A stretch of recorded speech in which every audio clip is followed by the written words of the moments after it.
Friends, welcome back to my channel. আপনারা দেখছেন Bengali YouTuber Shrabani. আজ হচ্ছে শুক্রবারের এখন অনেকটাই বেলা হয়ে গেছে, প্রায় 12:30 মতো বাজতে যায়। 12:30 থেকে আমি আমার ব্লগ চালু করছি। আর আমি কিছুটা রান্না করে নিয়েছি, কিছুটা রান্না করে স্নানে গেছিলাম, স্নান হয়ে গেছে, স্নান টান করে আবার কিছুটা রান্না বাকি, তো সেটাই আমি করব। তো সকাল থেকে যেহেতু আমি ব্লগ শুরু করতে পারিনি, তাই 12:30 থেকে আমি ব্লগটা শুরু করলাম। আর আজকে হচ্ছে করব স্পেশাল লাঞ্চ মেনু। আর আজকে যেটা মানে গরমটা এতটাই পড়েছে, ভালোই গরম পড়েছে, মানে খুবই ভালো গরম পড়ে গেছে। এখনো বৈশাখ মাস পড়েনি, মানে এপ্রিল তো শুরুই হয়নি, তার মধ্যে এতটা গরমের তেজ, মানে কি বলবো। আর মানে একটু বৃষ্টি হলে ভালো হয়, বৃষ্টিটাও হচ্ছে না, ঝোড়ো ঝোড়ো হাওয়াও দিচ্ছে না, কিছুই হচ্ছে না। তো যাই হোক, এরকম গরম পড়তেই থাকবে। এখন চললো 4 মাস কেন, 5 মাস 6 মাস এখন গরম চলতেই থাকলো। তো 6 মাস বাদে আবার ঠান্ডা পড়বে। এমনি আমাদের গ্রীষ্মপ্রধান দেশ, সবসময়তেই আমাদের গরমকাল। শীত আর কত, শীত বলতে 3 মাস শীত, খুব জোর হলে 3 মাস 3.5 মাস শীত, তারপরে বেশিরভাগটাই নয় বর্ষাকাল নয় গরমকাল। এখন বৃষ্টি হয়নি, কিন্তু যখন বৃষ্টি হবে হতেই থাকবে, তখন আবার বিরক্ত। তো যাই হোক, আজকে যেহেতু করব সামার লাঞ্চ মেনু, তো গরমকালে কিভাবে মানে গ্রীষ্মকালে কিভাবে লাঞ্চ মেনু করলে পারফেক্ট একটা লাঞ্চ মেনু তৈরি হয়, সেটাই আমি করব। তো আজকে লাঞ্চ মেনুর মধ্যে আছে, আমি বলে দিই আপনাকে। তো আজকে লাঞ্চ মেনুতে করব টমেটো চাটনি, নিম বেগুন, আর করব হচ্ছে বাটা মাছের ঝোল, আলু দিয়ে সব রকম সবজি দিয়ে বাটা মাছের ঝোল করব, বড় বড় বাটা মাছ। আর করব হচ্ছে পোস্ত, ব্যাস। তার সাথে থাকবে পাতি লেবু, তার সাথে থাকবে, যদি পারি তো দইটা রাখবো, বলতে পারছি না, দই আমার মানে ফ্রিজে নেই। দেখা যাক যদি দইটা জোগাড় করতে পারি, মানে আমার হাজব্যান্ডকে বলে দিয়েছি, আমার হাজব্যান্ড আজকে অফিসে যায়নি, তো বলে দিয়েছি দইটা যদি থাকে মানে নিয়ে আসতে পারে তো দইটা অ্যাড করব, নাহলে হবে না। তো পারফেক্ট একটা লাঞ্চ মেনু আমি আজকে তৈরি করতে চলেছি। তো চলুন, কিছুটা রান্না বাকি, রান্নাঘরে চলে যাই, রান্না করে আবার ফিরে আসবো, ঠিক আছে? তো আমি কিচেনে চলে এসেছি। তো আমি বললাম তো, স্নান করার আগে কিছুটা রান্না করেছি। তা যা যা করেছি বলে দিচ্ছি। চাটনিটা করে গেছি, আমের চাটনি, আর ঝোলটা করে গেছি। আর করেছি হচ্ছে, যেহেতু নিম পাতা বেগুন করব, বেগুনটা ভাজা আছে, আর নিম পাতা তো আমি সবার লাস্টে ভাজি। তো যাই হোক, আমি এখন করছি ঝিঙে পোস্ত, আর ওদিকে বসিয়েছি, ওদিকে কড়াতে দেখতে পাচ্ছেন, ওটাও আমি বাটা মাছটা ভাজছি। তো চলুন আগে তাহলে করে নিই। আর পোস্তটা করার পর আর যে বাটা মাছটা আমি ভাজতে দিয়েছি, ওই বাটা মাছটা আর কি ঝোলেতে দিয়ে দেবো। ঝোলেতে দিয়ে একটু ফুটিয়ে নিলেই ব্যাস আমার রেডি, মানে গরমের একটু হালকা পাতলা ঝোল। ঠিক আছে, চলুন তাহলে রান্নাটা করি।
আমার রান্না হয়ে গেছে, রান্না টান্না করে একটু বসে আছি। ছেলে যেই ঘরে পড়ে সেই ঘরেই একটু বসে আছি। আর বইগুলো তো যথারীতি অগোছালো হয়ে থাকে, তো গুছিয়েও দিলাম আর একটু বসলাম। আর রান্না বান্না করে একটু যদি না বসি না, একদম ভালো লাগে না। চোখে মুখে জল দিয়ে এসছি, চোখে মুখে ঠান্ডা জলটা দিয়ে এসছি, খুব একটা ভালো করে মুছিনি, মানে পাখার চালিয়েছি, পাখার হাওয়ায় শুকিয়ে গেছে, ওটাই ভাল লাগে। যখন মুখে চোখে জল দেবো না গরমকালে, পাখার তলায় বসতে হবে, আর তখন ওই ঠান্ডাটা যে এত ভালো লাগে, এত ভালো লাগে কি বলবো। তো সঙ্গে সঙ্গে সব কিছু কাজ করে খেতে যেতে পারি না, একটু রেস্ট নিই, রেস্ট নিয়ে বসি। তারপর তার মধ্যে আবার রান্না করতে করতেই গেছি ছাদে। ছাদে যা রোদ, যা রোদ, যা রোদ, মানে মাথা ঘুরে পড়ে যাওয়ার খাপ, মাথা ঘুরে পড়ে যাওয়ার খাপ, এত রোদ। রোদ থেকে জামা কাপড়গুলো তুলে আনলাম।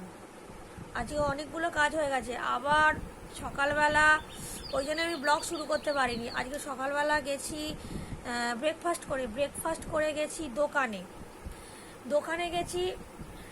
সেই জন্যই আমার সব কিছু করতে করতে সব দেরি হয়ে গেল, ওই জন্য আর শুরু করতে পারিনি। তারপর ভাবলাম শুরু করব, সেটাও পারলাম না।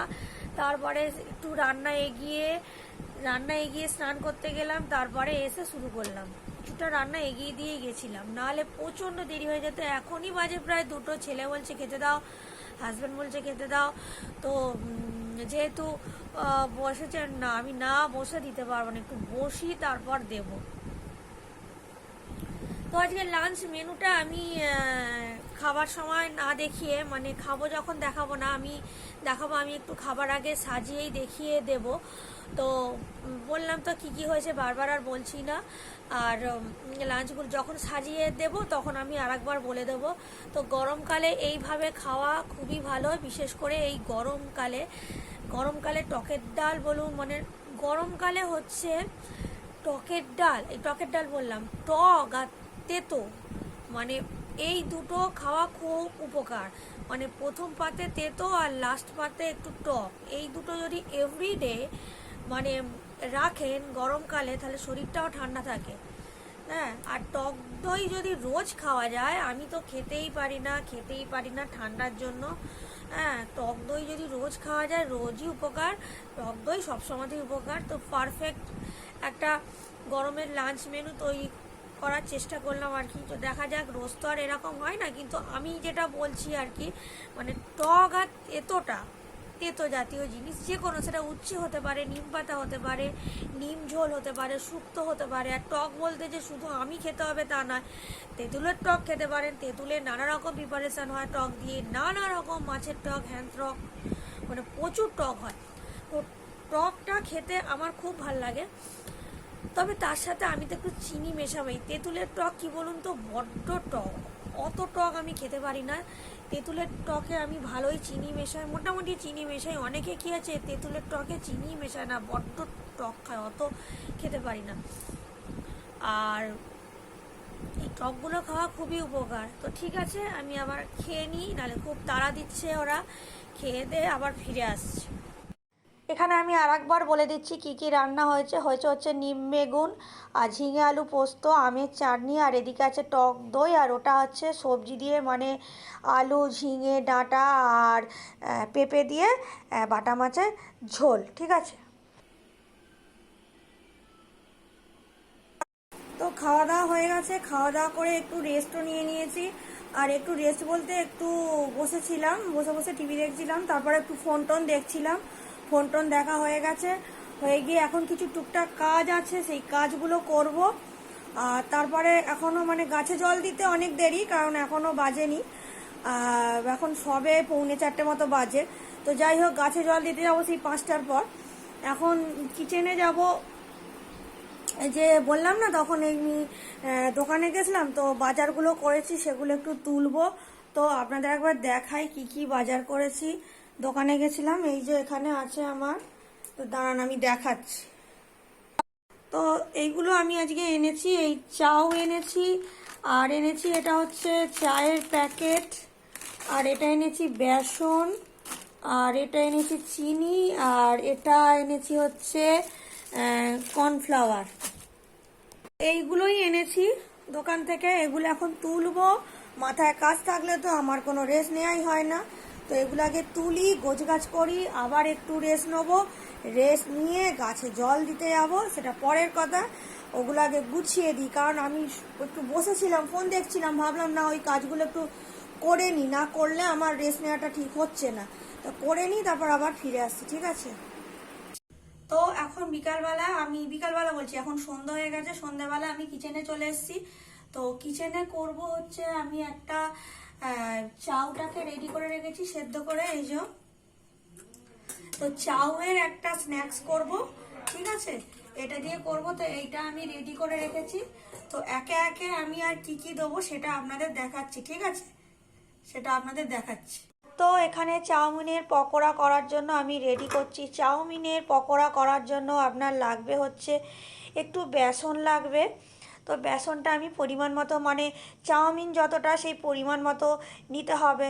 আমার চাউমিন অনুযায়ী আমি নিয়েছি 3 থেকে 4 চামচ মতো আমি নিলাম। আর এর মধ্যে একে একে সব মশলা আমি অ্যাড করব। তো মশলাগুলো দেখুন আমি কি কি দিচ্ছি। মশলাগুলো আমি দিচ্ছি হচ্ছে, ফার্স্ট আমি যেটা দেব হচ্ছে নুন তো দিতেই হবে, মানে লবণ, যেটা জিরে গুঁড়ো, ধনে গুঁড়ো অল্প অল্প করে তো দিতেই হবে। তারপর দেব হলুদ, তারপরে দিচ্ছি একটু গুঁড়ো লঙ্কা, মানে কাশ্মীরি গুঁড়ো লঙ্কা। আর লবণ হচ্ছে স্বাদ মতো তো দিতেই হবে, স্বাদ মতো লবণ দিলাম।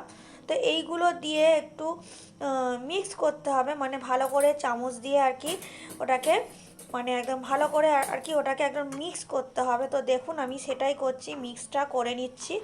মিক্সটা করে নেওয়ার পর এবার কিন্তু আমি ওর মধ্যে দিচ্ছি কিন্তু দেখুন অল্প একটু, মানে হাফ চামচেরও কম, হাফ চামচ মতো পরিমাণ মতো আর কি, হাফ চামচ মতো আমি কর্নফ্লাওয়ার দিয়ে দিচ্ছি ওর মধ্যে। তো দেখতে পেলেন হাফ চামচেরও কম আমি কর্নফ্লাওয়ারটা অ্যাড করে দিলাম। তো কর্নফ্লাওয়ার অ্যাড করার পর আবার একটু মিক্স করে নিতে হবে। তো ওটাকে ভালো করে মিক্স করার পর ওর মধ্যে কিন্তু আমি দেব একটা ডিম। একটা ডিম দিতে হবে। তো আমি জল কিন্তু অ্যাড করিনি, জল অ্যাড করব না। তো একটা ডিম কিন্তু ফেটিয়ে নিতে হবে, ওর মধ্যে দিয়ে দিতে হবে। ডিমটা ফেটানোর পর ওর মধ্যে কিন্তু চাউমিনটা দিয়ে আবার নাড়াচাড়া করে নিতে হবে, মানে সেদ্ধ চাউমিনটা দিয়ে পুরো ফুল একদম নাড়াচাড়া করে নিতে হবে। তো নাড়াচাড়া করার পর এর মধ্যে কিন্তু আমি একটু ধনেপাতা কুচিও অ্যাড করব। ধনেপাতা কুচি অ্যাডটা করলে তো ভালোই লাগে খেতে। আর এর মধ্যে পারলে আমি লঙ্কা দিচ্ছি না, কাঁচা লঙ্কাকে ছোট ছোট করে কুচি করেও অ্যাড করা যায়। তো সব কিছু দিয়ে ওর মধ্যে কিন্তু যে সেদ্ধ করে রেখেছি যে চাউমিনটাকে, ওটাকে কিন্তু দিয়ে অ্যাড করে নিতে হবে। তো দেখুন মাখাটা দেখুন, মানে ভালো করে চামচ দিয়ে বেশ অনেকক্ষণ ধরে, মানে মোটামুটি একটু টাইম নিয়ে ওটাকে আর কি মাখতে হবে। মেখে চাউমিনটাকে অ্যাড করে নিয়ে এবার সাদা তেলে এগুলোকে ভাজতে হবে। তো চলুন আমি স্টার্ট। গুলো রেডি হয়ে গেছে মানে খাওয়ার জন্য। আর এটা আপনি যে কোনো সস দিয়ে খেতে পারেন, খেতে খুবই ভালো লাগবে। আর গরম গরম খেতে তো খুবই ভালো লাগবে, দারুণ লাগবে। তো আমার চাটা খাওয়া হয়ে গেছে, সবারই চা খাওয়া হয়ে গেছে। চা দিয়ে ওইটা খেয়ে নিলাম, মানে চাউমিনের পকোড়া বলুন, চাউমিনের ওই যাই বলুন না কেন, ওই চাউমিনের কাটলেট বলুন, যাই বলুন, যা একটা হবে আর কি, ওটা একটা করেছি। তো এর আগেও 2-1 বার করেছি। তো ওইটা ওইভাবে করে, তা ওর মধ্যে আরও 2-1টা মশলা দিলে, যেমন ধরুন আদা রসুন পেস্ট একটু দিয়ে দিলে ওটা আরও ভালো লাগতো। তো আমি চটজলদি করেছি, অনেক কিছুই দেওয়া হয়নি। আর একটু দিলে ওটা, একটু গোলমরিচ দিলে, একটু লঙ্কা কুচি দিলে, আমাদের বাড়িতে কেউ কি বলুন তো লঙ্কা খেতে চায় না, ওই জন্য আমি ঝাল দিতেই চাই না কোনো কিছু করলে। তো এই সবগুলো দিলে আরও টেস্টটা ভালো হতো, মানে খুব সুন্দর হতো। তা এটা আমি চটজলদি করেছি, এটা সন্ধ্যাবেলার জন্য চটজলদি কিছু করার জন্য। আর ইভিনিংয়ে ওই যদি কষিয়ে মজিয়ে কিছু করতে হয় তাহলে আর কি হলো, চটজলদি কিছু করার জন্য এরকম ঠিকই আছে, হালকা পাতলা কিছু মশলা দিই। তো যাই হোক, আজকে ব্লগটা এই পর্যন্তই করলাম। এখন প্রায় 7টা বাজতে যায়।